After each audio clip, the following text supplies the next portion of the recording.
Una semana más en Historia de una época. Hoy estamos con César Alcalá. Muchos de ustedes ya saben quién es César Alcalá, un escritor, muchas son sus obras, por cierto, muy interesantes, la gran mayoría de ellas centradas en Cataluña, concretamente en Barcelona. César Alcalá es buen amigo y es el responsable de opinión de Decisión Radio en Cataluña. César, ¿cómo estás? Buenos días. Bueno, buenos días, Javier. La verdad es que te he cogido un poquito, aprovechando que estabas hoy por Madrid, ayer, el otro día estuviste en Mundo Financiero, también has estado de contertulio en La Boca del Lobo, y hoy tocaba estar en Historia de una época. Encantado de estar contigo. César, bueno, el mundo de los medios de comunicación los conoces bien, has estado a caballo entre Madrid y Barcelona.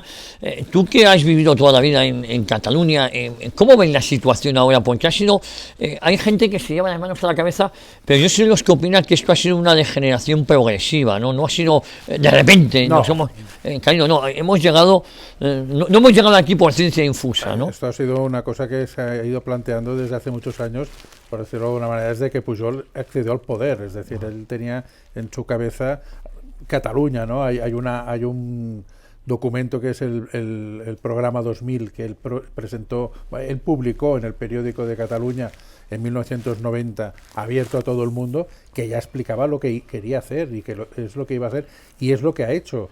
O sea, a lo tonto. O sea, si alguien tiene hoy en día la curiosidad de leerse el programa 2000 de Jordi Pujol, verá que todo lo que quería hacer Pujol ya se ha hecho.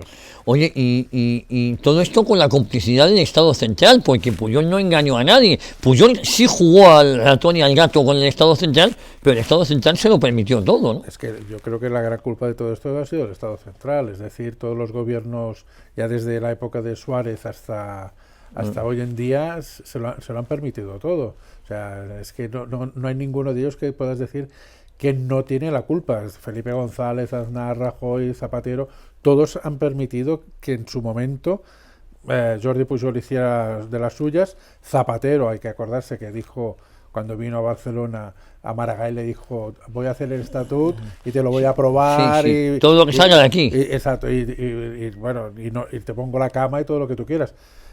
O sea, la complicidad ha sido si eran socialistas como si eran de Convergencia.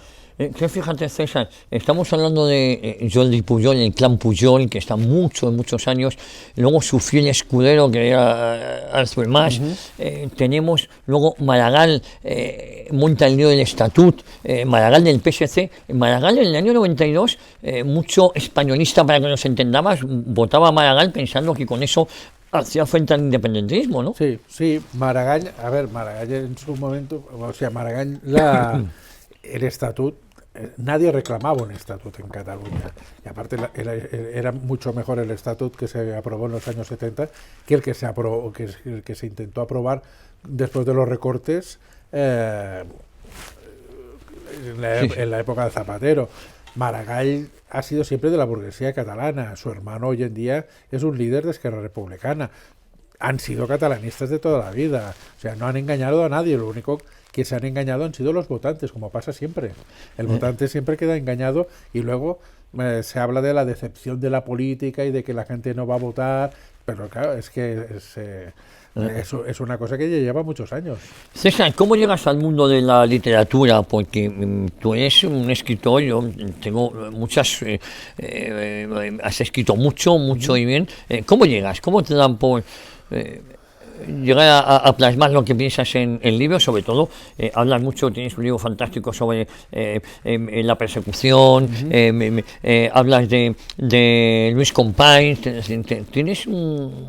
has vuelto a sacar libros que tenías. Sí. Bueno, la verdad es que muchas gracias, hay que darle las gracias a Álvaro Romero, ¿no? Que ha sido el gran impulsor, sobre todo en los últimos años, y anteriormente a todos los editores que han confiado, ¿no? Ha sido una cosa que, no te voy a decir que ha sido casualidad, pero que ha sido una cosa que se ha ido llevando sobre la marcha. Vas entrando, te publican uno, después otro, y llega un momento que, como ahora actualmente, hay 52 publicados. Sí, 52 libros. 52, y el primero empecé yo con la música que se hizo en Cataluña en los años, hace 300 años, que no dejaba de ser una pequeña tesis doctoral de de lo que yo había estudiado, ¿no? Pero a partir de allí también empecé yo con toda la historia del carlismo, y la historia del carlismo sí que es la culpable de la historia del carlismo es mi abuela, ¿no? Porque dos tíos o sea, dos hermanos de mi abuela los mataron en Moncada de Reixac por ser carlistas. Y mi abuela siempre me decía, dice, tú no te metas nunca en política porque a mis hermanos los mataron por ser carlistas. Sí, a dos hermanos de tu abuela son asesinados en Moncada y Reixac. El 15 de diciembre del 36. Entonces, claro, cuando tú eres pequeño, eres joven, eso del carlismo Sí. te suena como una cosa muy rara, ¿no? Y dices, qué malos que debían ser estas personas por ser carlistas, ¿no? Porque claro, confundes aquello de que matan a una persona con la ideología, bueno, y tampoco no sabías qué ideología, ¿no? Y entonces estudiando lo que es el carlismo, claro, entras dentro del mundo del carlismo y, bueno, he sacado muchos libros dedicados al carlismo, más que nada como elogio y como...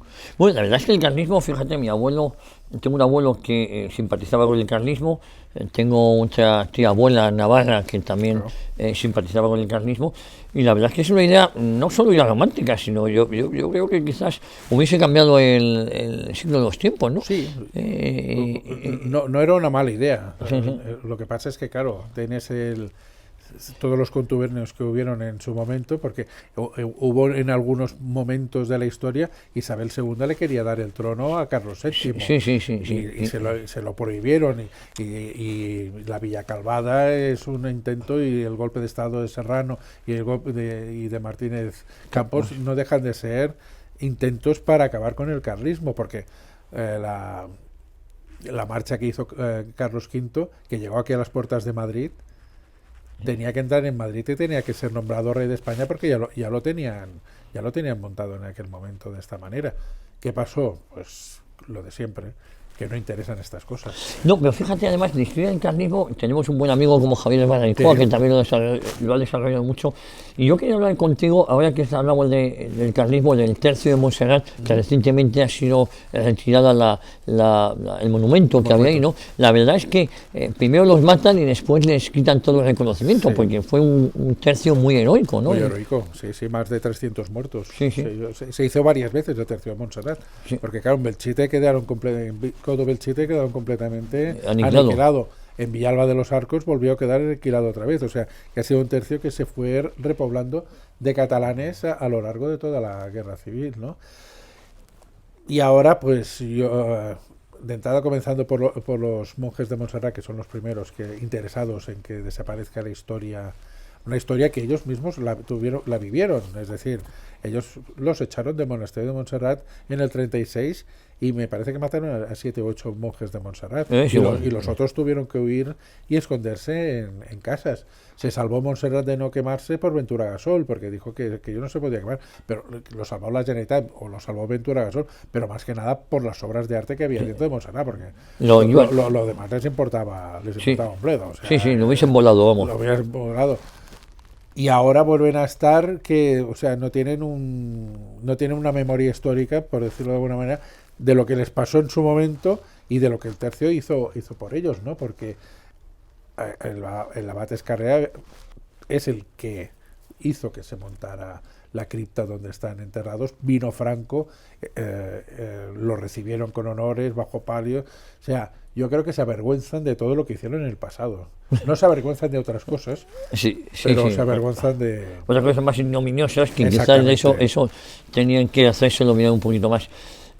César, ¿y la realidad catalana ahora mismo cómo es? Porque ya estoy aquí, ¿no? De Tarradellas a lo que ha sucedido ahora, yo creo que en el mismo Josep Tarradellas se esperaba aquello, ¿no? Yo creo que Tarradellas hoy en día se volvería a morir o levantaría una guerra civil contra todo. Sí.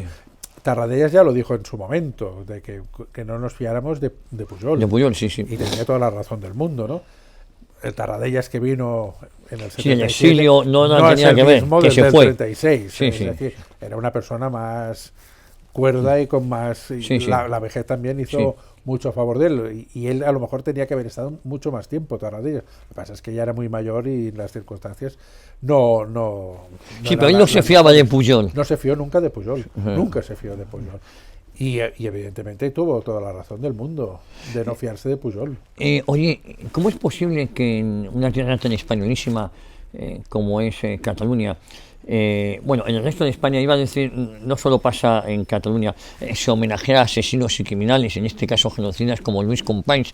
No se conoce la historia. ¿Quién era Luis Companys? Tú que has escrito mucho sobre él. Luis Companys fue un presidente de la Generalitat que no era independenfasto dentro de la historia de Cataluña. ¿Cuál es el mayor peligro que tiene ahora Cataluña, César? Pues que toda la gente se crean las mentiras que están diciendo estos señores. O sea, estos señores no se creen sus mentiras, pero han embrutecido a parte de la población. Exacto. O sea, que la gente ves discursos y tertulias en las cuales te das cuenta que la gente está diciendo lo mismo que estaban diciendo sus... O sea, el gran problema que tienen es que se han quedado anclados en una terminología y en un ideario que es de la época de los nacionalismos, pero del año 30. O sea, no han evolucionado. Claro. Ellos están en los años 30 aún. Y dices, oye, perdona, que estamos en el 2022. En el siglo XXI. O sea, tenéis que evolucionar de pensamiento, ¿no? Ellos siguen anclados en aquel nacionalismo que fue... para ellos utópico. Esto es lo mismo absolutamente utópico. Nunca ha existido una nación catalana. Exactamente, pero tampoco no existió. Utópico también es la Segunda República. Sí, sí. Bueno, pero vamos, te están vendiendo ahí toda una serie de tonterías y dices, a ver, perdonas, pero si os matabais y os degollabais entre vosotros mismos. O sea, por ejemplo, en Cataluña y en Barcelona el pistolerismo durante los años 30, o sea, no había nadie que saliera a la calle que no estuviera armado con una pistola. Sí, sí. Y la gente moría por la calle. Es decir, ¿dónde está el de esto idílico? Yo prefiero la Cataluña y la España de ahora, que la gente no va con pistola por la calle, ni se pega un tiro con tonterías. Es decir, a lo mejor la monarquía que tenemos ahora no es la mejor del mundo. Sí, pero como mínimo no es la república aquella que mataba a la gente. Claro, bueno, claro, es que aquello no fue... aquello no era un modelo idílico ni muchísimo menos. Claro. Lo que pasa es que ahora parece ser... es verdad que aquí gran parte de culpa la tiene la derecha o el centro reformista, sí, al haber aceptado leyes memorialísticas, al no haber dado una batalla cultural, ha dejado el relato a la izquierda y la izquierda impone su criterio. Y la izquierda es la primera interesada en lavarse a sí misma su propia imagen. Bueno, y en ganar una guerra que no ganaron. Que no ganaron y en tapar sus crímenes y sus aberraciones. Entonces están... Ya, porque hablabas de Largo Caballero. Y Largo Caballero lo están poniendo también en los altares. Que es algo... por cierto, el hijo de Largo Caballero en julio del 36 cae pensionero, estaba haciendo el servicio militar en el Padro, y cae en un destacamento que se subleva y se lo llevan. El hijo de Largo Caballero es puesto en libertad en el año 41. Al hijo del general Moscardón lo asesinaron. Sí. Ese es el diferente trato y no todos eran iguales en la Guerra Civil Española. Sí, sí. No, es que... A ver, es que llega un punto que la memoria histórica la tienes... que no me gusta esto de memoria histórica, sí, pero sí, bueno, sí, la memoria histórica es muy selectiva. Tú tienes que mirar, por ejemplo, Falange en Cataluña. Se levantó mucha gente estaba afiliada con Falange. ¿Cuánta gente? ¿Qué papel juega el Fútbol Club Barcelona en todo este entramado? Porque efectivamente se ha convertido en algo más que un club, ¿no? Sí. Es una desgracia que se utilice el fútbol para hacer política también, ¿no? Bueno, lo que ha salido hoy en el diario y todo esto es vergonzoso. Suerte que Bartomeu aún fue un poco inteligente, teniendo en cuenta que no es demasiado inteligente. Sí. Pero aún fue inteligente, ¿no? O sea, que el Barça tuviera que pagar los 2.600.000 euros de la fianza de Artur Mas. Es decir, oye, hijo, claro, porque ellos dicen, según los papeles, que el Barça tenía que hacer esto. Esto es como si pasara algo aquí y dijeras el Real Madrid lo tiene que pagar. Tienen que avalar o tienen que pagar a un delincuente. Sí. Es que no. Sí que el Barça siempre ha sido más que un club. Se buscó, bueno, siempre ha sido en el sentido de ellos, ¿no? Porque era una reivindicación de que, bueno, que era Cataluña, el Barça, y todo. Pero es una gran mentira dentro de ellos mismos, porque tú te vas a Sudamérica y hay mucha gente que es del Barça. Bueno, en Ecuador hay un equipo que se llama el Fútbol Club Barcelona. Exacto. Y ellos no tienen ni idea de lo que estás diciendo, de que es más que un club y la independencia y todas estas chorradas que dicen ellos, ¿no? Bueno, yo tengo mi buen amigo el historiador Fernando Paz y su hermano, que son culés, y con él tengo grabado un programa que es lo que el Barça debe a Franco, ¿no? Y cómo el Barça, cómo Franco ayuda a que no desaparezca el club y le ayuda a condonarle los terrenos del nuevo estadio, del Nou Camp, ¿no? De las Corts y todos esos compalanches. Todo aquello que pasó en aquel momento. Sí, pero como que luego también por en medio Franco con Di Stéfano y Kubala y todas estas rivalidades claro. Por cierto, Cubala íntimo de Fenco. Sí, por eso te digo que tampoco no hubo demasiados problemas, pero siempre han querido buscar los tres pies al gato. Bueno, el separatismo, el nacionalismo vive también de tensionar y de dividirnos, no de unificar. Entonces, Claro.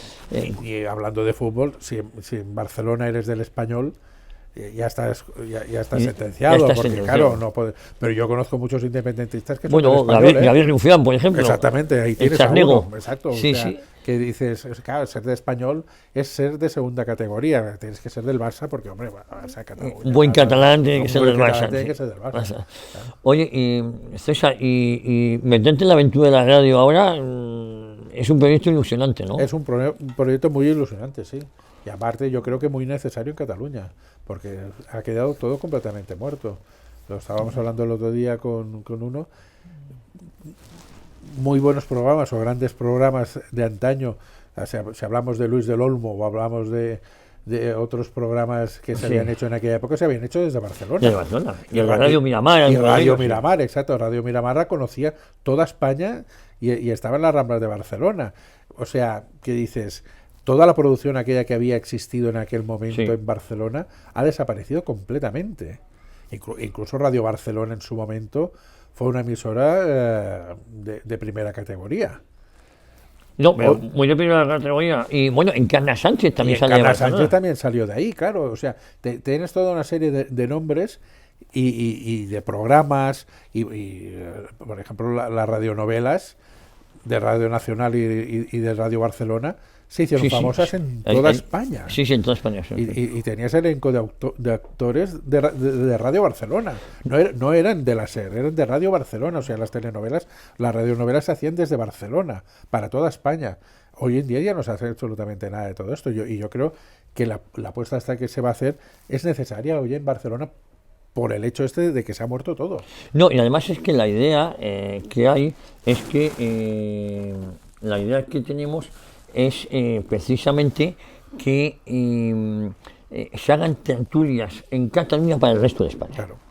Que yo creo que eso hacía mucho que no sucedía. Las tertulias se hacen en Madrid para los catalanes, y nosotros lo que queremos, lo que quiere Decisión Radio, contigo a la cabeza ahí, es con Jordi Fuset, que nos ha dejado, es el que ha puesto toda la estructura, la infraestructura, es que las tertulias se hagan ahí para el resto de España. Sí, porque a veces lo que pasa, o sea, sin desprestigiar a nadie, ¿no? Pero hacen tertulias en Madrid para Cataluña, lo que tú estabas diciendo, pero con gente que a lo mejor que no conoce Barcelona, que hablan de oídas. Sí, y eso... O hablan de lo que sale en los medios de comunicación. Sí. Y muchas veces el que te lo oye en Barcelona dice, pues este señor lo que está diciendo no es verdad.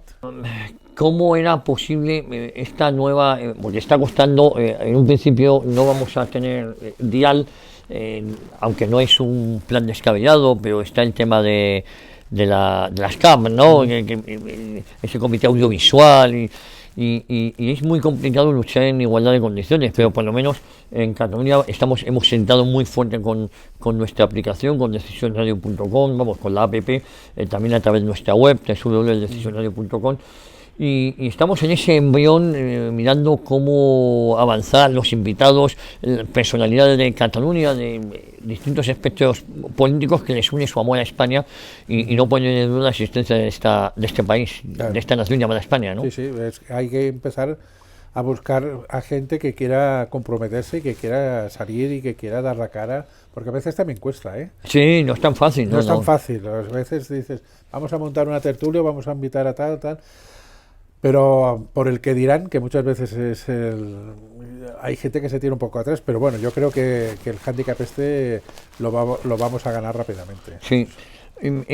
César, ¿estás trabajando ahora en algún libro, en alguna investigación? En algún libro estamos trabajando, sí. Bueno, ya. Estoy escribiendo una novela, pero que saldrá sobre diciembre, pero ya hablaremos de ella. Vale, si no hay que hablar, no hay que estropearla antes. No hay que estropear, pero es un hecho glorioso de España, o sea que...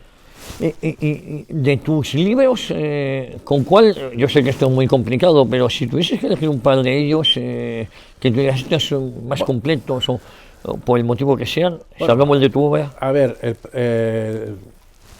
escoger el que dio más fama fue Checas de Barcelona. Sí, Checas de Barcelona. En su momento es el que salió en todos los medios, estuvo en la lista de los 10 más vendidos de La Vanguardia, con lo cual fue el gran detonante, la gran salida, ¿no? Todos los que he escrito sobre checas, que son 4 o 5, todos estos los distinguiría yo porque ha sido un trabajo muy laborioso y ha sido una cosa para que no se olvide. Ha costado, pero ahí están. Cuéntanos cómo funcionaban las checas en Barcelona. Yo he hablado, he organizado varios programas sobre las checas en Madrid. Incluso hemos hablado de algunas y contigo he hablado de las checas de Barcelona. Las checas no dejaban yo iba a decir un centro de detención, pero no era ilegal, porque las checas eran legalizadas, no eran de los partidos políticos. A ver, es que la checa como tal, en Cataluña, el nombre de checa aparece a partir de mayo de 1937, cuando entran los comunistas. Pero mientras la época de los anarcosindicalistas eran centros de detención, porque ellos no conocían el término checas. Es decir, el que movió toda la historia esta fue Durruti.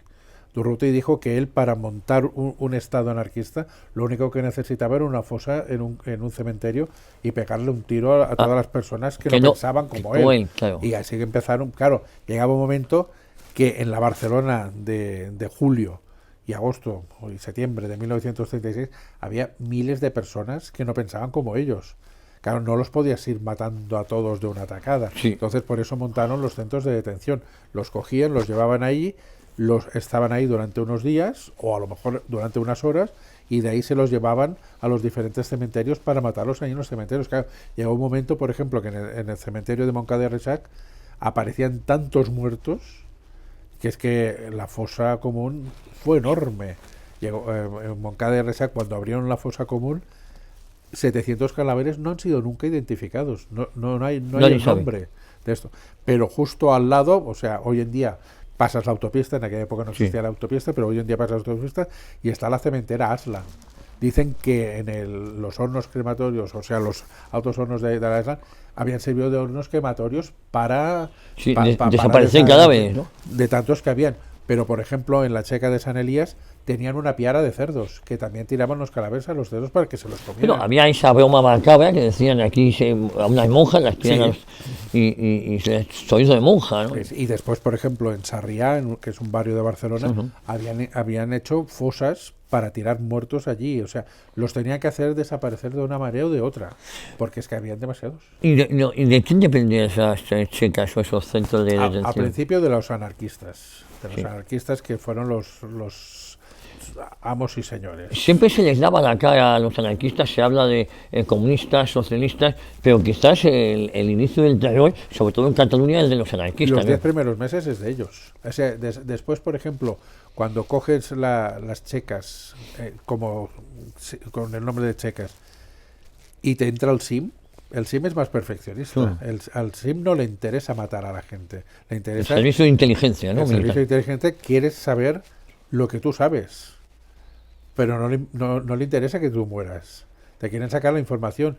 Por ejemplo, en Barcelona, si ponemos las cifras de los 21.000 muertos, 19.000 fueron muertos por los anarcosindicalistas y 2.000 solamente por el SIM. Es decir, el SIM, con las torturas que hizo, llegó un momento que sí que mató a gente. Evidentemente no fueron unos ángeles, pero hay más gente que se salvó del SIM que no de los centros de detención.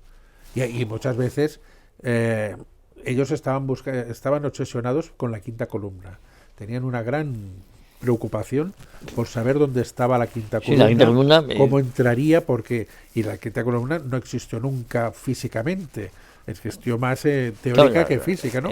Pero ellos estaban obsesionados de que les entraran por el Tibidabo o por la Diagonal una quinta columna y perdieran la guerra. Y no había una quinta columna, lo que había son colaboradores del bando nacional que estaban altos de lo que estaba pasando en Cataluña. Y entonces, claro, muchos de los que entraron, Manuel Tarín Iglesias, por ejemplo, el periodista, lo explica en su libro Los Años Rojos, que muchos compañeros de ellos que entraban en la checa o de Montaner o de cualquier otro sitio, daban nombres de compañeros que ya sabían que estaban muertos.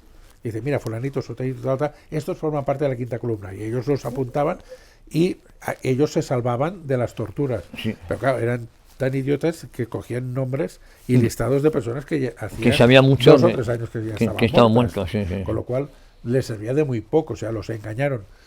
Pero se dejaban engañar. Esa era la Oye, ¿y cuántas llegó a haber en la ciudad de Barcelona? 47. 47. 47 chicas. checas, sí. ¿Y la más salvaje quizás? La más salvaje de todas fue la de San Elías, La de San Elías. porque eso era un gran almacén, o sea, eso era... Después hubieron otras que eran muy más pequeñas y algunas de ellas, por ejemplo, Esquerra Republicana y Estat Català tuvieron su propia checa. Claro, las checas dependían de los partidos políticos. Hubo algunas que dependían de los partidos, pero tampoco no mataron a tanta gente, porque es que tampoco no tenían la habilidad. La habilidad la tenían los anarcosindicalistas, porque ya eran pistoleros. La CNT-FAI, ¿no? La CNT-FAI, porque las patrullas de control eran las 700 personas que integraban las patrullas de control, estos eran los que se llevaban la palma. O sea, y otra de las cosas que se hizo en aquel momento es que la gente que pertenecía a la masonería se hicieron listados porque ellos se salvaban de ser fusilados. Claro. O sea, tenían el salvoconducto porque, claro, como que la gran mayoría de ellos eran masones, Sí, sí. los que mandaban eran masones, claro, sus compañeros de logia no podían ser fusilados, claro. los tenían que salvar. Y se da la casualidad de que hay personas que se sabe que se salvaron y en cambio los hermanos no, porque los hermanos no eran masones. No eran masones, claro. Pero el salvoconducto lo tenía el hermano. Es decir, las chicas fueron centro de detención masiva de tortura y de crimen. De tortura y de crimen, sobre todo de crimen. Y todo esto bajo la presidencia de Luis Companys. Todo esto bajo la presidencia. Hace relativamente poco que obliga a quien que lo solicite. Claro, después las personas que están sufriendo son muy pocos los que lo solicitan por la estigmatización, la persecución que se está sufriendo. Tan solo un 25% en español. Es curioso que en un país como España tiene que haber una sentencia que obligue a tan solo en una zona de España estudiar un 25% en el idioma de la nación, ¿no? Y esto en el fondo, a ver, aparte de la controversia que se está creando,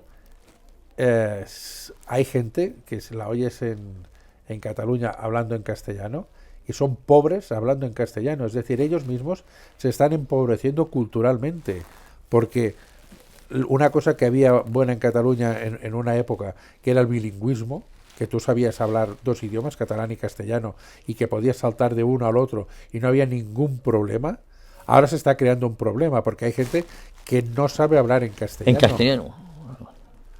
Y esto es muy grave. Sí, sí, claro. O sea, porque cultural, o sea, es muy grave culturalmente porque esta persona se está empobreciendo. Sí, sí, claro. Pero aparte también es grave, digamos, dentro del conjunto de España, ¿no? España, pero claro. para uno mismo, dices... Tiene que ser muy grave, claro. O sea, el día que vayas a Madrid... Sí, o no vas a salir de tu aldea en el buen sentido de la palabra. No vas a salir, claro. No te vas a comunicar con el resto de los españoles, no quieres salir de ahí, que quizás sea uno de los objetivos que también busca el separatismo catalán, sí, ¿no? Sí, que se queden ahí aislados. Pero claro, o sea, lo que había sido en un momento determinado Barcelona, cosmopolita, capital cultural del mundo, como un París, como un Nueva Europa, York, sí. de esto, ahora la estás empobreciendo. Sí. Porque, y encima tienes personajes como una señora Ada Colau que no quiere que en Barcelona se haga el Hermitage, que no venga el Hermitage, que no se hagan hoteles. O sea, estás empobreciendo una ciudad que podría crecer. Lo del aeropuerto, que tampoco no lo han querido, es que estás diciendo, dices, a ver, o sea, ¿tú cuánta gente tienes que está en el paro en Cataluña? ¿Cuánto trabajo podrías dar a todas estas personas? Y tampoco nadie se revela, porque la historia es contada. Me parece que lo del aeropuerto eran 300.000 sitios de trabajo. Y dicen que no. Sí. Y dices, entre puestos directos e indirectos. ¿Y alguien se ha revelado diciendo, oye, perdón, que vosotros estáis para gestionar que nosotros salgamos del paro? No, les han dicho que hay unos acuíferos que llevan ahí toda la vida y eso vale más. Sí, que, por unos patos, pero sí, dicen, vamos, los patos no te preocupes que sabrán dónde se tienen que ir. Se tendrán que recolocar, es decir, están empobreciendo culturalmente como laboralmente Barcelona y toda la área metropolitana, evidentemente. Yo te he comentado en alguna ocasión que mientras que hace unos años Barcelona tenía un toque pintoresco que podía ser como Marrakech, ¿no? Es que ahora aquello es Afganistán, es Kandahar, es la frontera con Pakistán, ¿no? Sí. Aquello ha ido degradando, figura como una de las ciudades más peligrosas de Europa por el índice de robos, de atracos. violaciones masivas que está habiendo por parte de algunas manadas de origen magrebí. Es muy preocupante lo que está pasando en Cataluña, ¿no? Muy preocupante y, por ejemplo, en una época se había conseguido que cierta parte, o sea, todo el Raval, que durante una época el Raval de Barcelona fue un centro de drogadicción, Sí, sí. se consiguió limpiarlo y ahora vuelve a ser otro centro de drogadicción. Pero tú te vas por el Raval y todos son moros negros Sí, sí. y de pisos todas las razas, extraños. y pisos extraños Sí. y la policía no se atreve a entrar y entonces, y dices, ostras, claro, ¿cómo quieres que generes riqueza en Barcelona si la estás dejando degradarse, ¿no? Bueno, nos quedan 5 minutos para ir llegando a la finalización de esta entrevista, César. Otra de las cuestiones, volviendo a la Cataluña actual, hemos hablado de Ada Colau, pero claro, hemos visto también desde las Olimpiadas del 92 hasta ahora también ha sido toda una degradación. Sí. Paulatina, ¿no? Sí, No ha sí. sido de golpe, ¿no? No, ha ido degradándose. O sea, el tope máximo fue el 92, ¿no? Sí. O poco antes del 92, porque Estaban preparando la ciudad. Exactamente, Barcelona era una ciudad que había mirado siempre a la montaña y no había mirado al mar. Al mar. Y Maragall, una de las cosas buenas que tuvo siendo alcalde, fue que abrió Barcelona al mar, ¿no? Que la gente empezó a conocer que Barcelona tenía Sí, mar sí. y tenía toda una serie de posibilidades y la hizo crecer en este sentido. Pero ya está. Después, a partir de ahí, todo ha ido para abajo. Bueno, y hay que tener en cuenta que toda esa inversión fue también con dinero público de todos los españoles, la ciudad olímpica, todo eso que se construyó, que es una maravilla, y cómo se quedó la ciudad, y cómo... Sí. Así, Y que algunos pisos desaparecieron y Sí. los dejaron algunos amiguitos. Sí, Pero bueno, sí, esa es eso otra historia que no vamos a entrar. sí, podemos hablar de la Expo de Sevilla también, ¿eh? Así que ese año fue glorioso para más de uno. Sí, El AVE, los Mister Convolutos... exacto. Sí. pero el separatismo es insaciable, ¿no? Es insaciable. Yo, por ejemplo, todo esto que están diciendo ahora de que hacer un referéndum, lo que decía el otro día cuando vino aquí a Madrid Aragonés, ¿no? Dejen que hagamos un referéndum, ¿no? Pero es que van a ser insaciables, o sea, ellos quieren que el referéndum sea así. Claro, no, es que ellos te hablan como que va a ser así. Exacto. Porque si fuera no, mañana estaban a por otro. Exacto, claro, pero es que si mañana hacemos un referéndum y sale que no, pasado mañana quedan un referéndum que haga que sí. Y si vuelve a ser que no, quedan otro referéndum que haga... Y van a ser insaciables, es que ellos están obsesionados con su idea. Y no quieren... Claro. Y encima se obsesionan con otras historias, que es, yo qué sé, Canadá, ¿no? El Quebec, Escocia, que no tiene nada que ver con Cataluña. Pero quizás se ha ido alimentando la bestia, y en esto de alimentar la bestia también han tenido mucho que ver los medios públicos en Cataluña, ¿no? Los medios públicos y los privados regados con dinero público, ¿no? Todos. O sea, comenzando por el gran buque insignia que es TV3, que ha sido el gran adoctrinador de toda la vida, desde que nació TV3, con todos los canales, sobre todo los infantiles, que estos son los mejores para adoctrinar a los niños ya desde pequeñitos, hasta diarios como Avui, que lo sacó Jordi Pujol, y también adoctrinó a muchísima gente, como La Vanguardia. Con la misma vanguardia, de la vanguardia española. Por cierto, la vanguardia española, que fue el periódico que más ayudó a Franco en su momento. Exactamente. Y fue la familia Godó adaptándose muy bien a los tiempos, o incluso, que es lo peor, no adaptando, sino provocando ellos la llegada a nuevos tiempos. Sí. Siempre, ¿qué facilidad tienen algunos de adaptarse? No, es que ¿qué facilidad tienen algunos de hacer que las cosas cambien? Son camaleónicos. Sí, camaleónicos. Han sido camaleónicos. Oye, pero también comentábamos el otro día, bueno, te lo he dicho en varias ocasiones, el separatismo siempre ha tenido un plan a medio y largo plazo, y España no, o mejor dicho, los gobiernos de España no lo han tenido, ¿no? Sí. Más que el cortoplacismo de los 4 años en el poder. Exacto, sí. Oye, y con esto acabamos. ¿Hay esperanza para Cataluña? Sí, yo creo que sí. Yo creo que hay muchísima gente en Cataluña que piensa como nosotros y que tiene muchas ganas de liberarse. Que esto parece mentira, pero que te tengas que liberar de tu propia casa o que puedas hablar con normalidad en tu propia casa, ¿no? Que no estés mirando a ver si alguien te está escuchando, ¿no? Que esto ya parece aquellas películas de la Stasi y todo esto, que tengas que tener un policía político detrás que te diga, oiga, que te marquen y te digan, oiga, es que usted... No, o sea, yo creo que la gente tiene muchas ganas de liberarse, y yo creo que Decisión Radio como medio de comunicación les va a interesar mucho y ahí tienen donde pueden dar su voz y pueden expresarse libremente. Un puntal. César, muchísimas gracias, Gracias por haber venido. Y a todos ustedes les espero la próxima semana aquí en Decisión Radio en Historia de una Época.